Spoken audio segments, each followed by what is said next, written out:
Alright guys, John's Motor Garage, here we are. We're rolling up to one of the local dealerships here in the valley. One of their guys actually reached out to me saying that they could offer me what I'm asking for this CBR1000. I called and talked to him on the phone just to make sure he wasn't just feeding me a load of bull, and he seems to actually have an idea of what he's talking about. Obviously it's all going to come down to the inspection.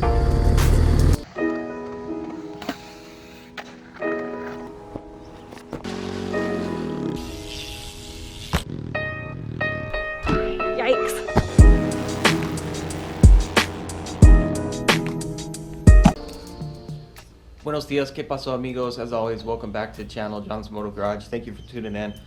I'm not sure exactly how this video is going to pan out, but basically we've got this beauty here, 2016 CBR1000RR. If you haven't already, check out the video where I went and bought this bike on Craigslist. Had a blast mobbing this thing around. Anyway, I decided to post it ago, and I've had tons of people hit me up. Of course, your typical, low offers, all that stuff. But I did have a guy from a dealership contact me, and he was communicating via text, but he basically said, bring the bike down. If it checks out, I can give you what you're asking for it. Now, usually from my experience, that rarely pans out. I'm gonna call him right now, ask a few questions, just to try and get an idea of the likelihood of actually getting anywhere close to my asking price, because I don't want to be wasting my time. And depending how it sounds, we may end up taking the bike to the dealership, if nothing else, to see what they offer on the motorcycle. Kind of like when all those dudes were taking cars to CarMax back in the day. Hello? Hey, good morning. Is this Nick?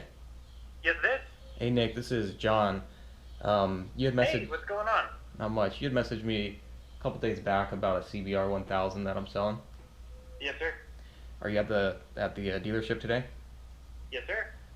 So I wanted to ask a few questions before taking the bike down to have you guys check it out. So you said if everything checks out, you think realistically you guys can offer what I'm asking for it?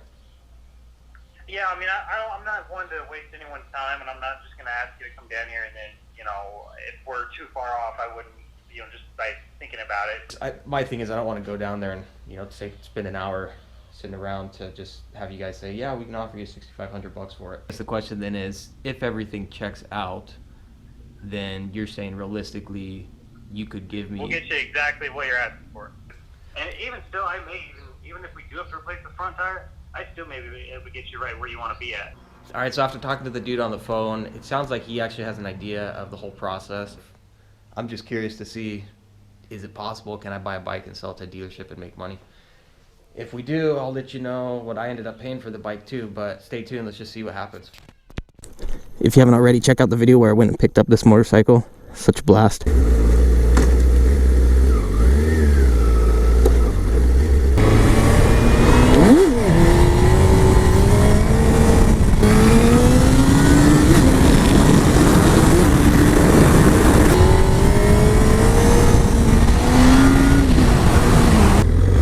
I think it's unlikely that this deal will actually go down, but we shall see. We shall see. Let's say the likelihood of me walking out of here with a check and walking away from this old chap is probably 10%. What's up, brother? How are you? Pretty good. I'm waiting for him to check out the bike, so I'm checking out their inventory. I think it'd be dope to have one of these ventures at some point. Brett, this one's for you here. Yamaha VMAX. What's the asking price on this?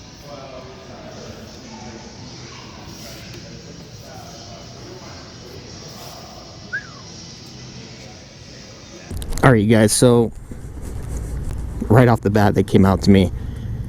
Basically I told them I need $78.50 for the bike, or very close to it, and right off the bat they bring a piece of paper saying they can give me $72. I already talked to the dude on the phone ahead of time to make sure that wasn't going to be the case. So, not a good impression right off the bat, but they did the whole back and forth thing with the manager, getting approval, blah, blah, blah. And he says, okay, we can get you. First he came back saying then 75, and then he came back saying 77. I said, look, if we can do 77, that'll be close enough. I'm gonna have their service department check it out, so who knows, we'll see what happens. Are they doing might take an Indian for a spin, see if we can get some cash for it. Is this the service? Yeah, here we are.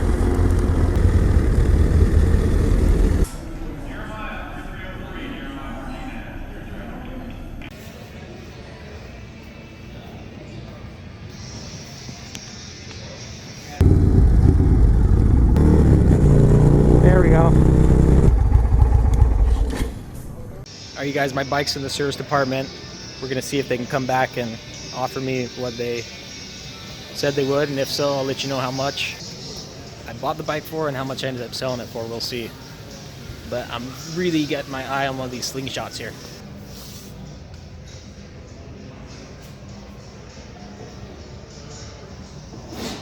Alright, so the big question everybody's been waiting to know is, did they end up buying the bike, and if so, what was their offer? Now, just a few things. For the record, I'm not anti-dealer. I think there's plenty of good reasons why somebody would decide to go with a dealer over private party.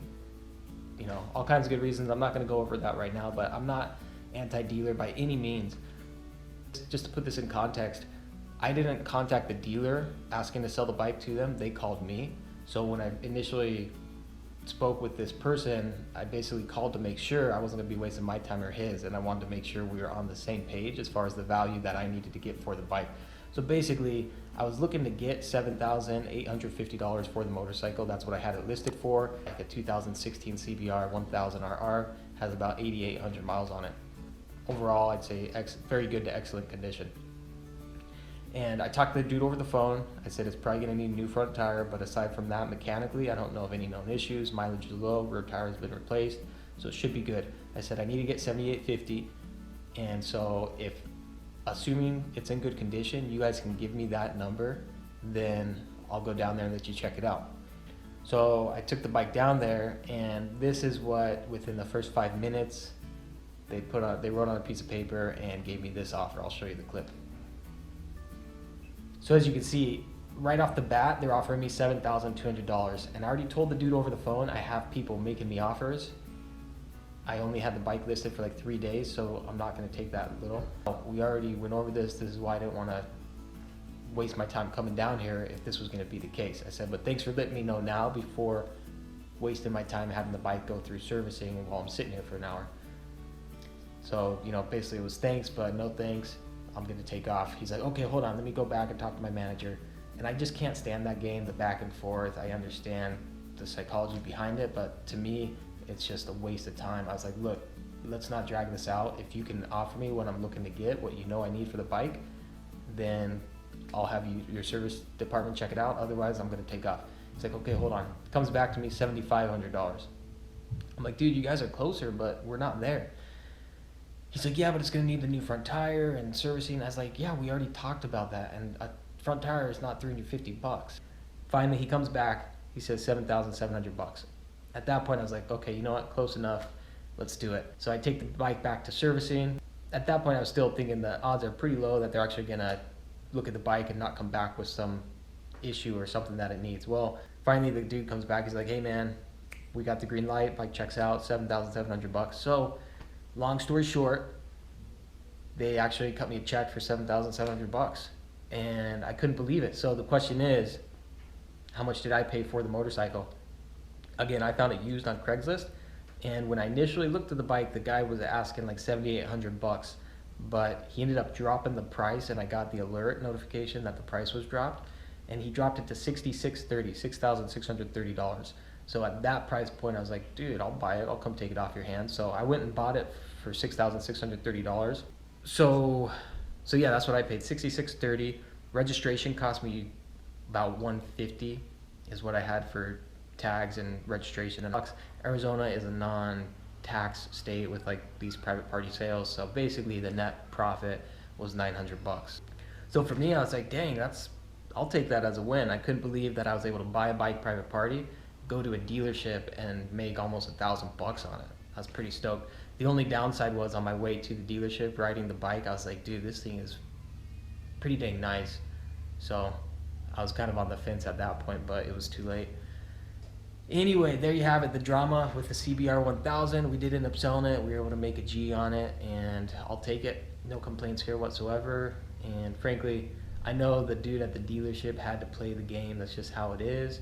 And I get a little irritated with that. I try to, in the end it worked out, and I'm glad he reached out and that we were able to make something happen. And there you have it, the CBR1000. I was able to make $1,000 on it. I only had to post it for a couple days. I wish I would have gotten more use on the bike, but still, it was a fun motorcycle. I do have a video coming, if it's not already posted, kind of a ride review on that bike as well, so check it out. Anyway, guys, as always, thanks for checking out the channel, John's Moto Garage. We'll hit you up on the next one. Adios.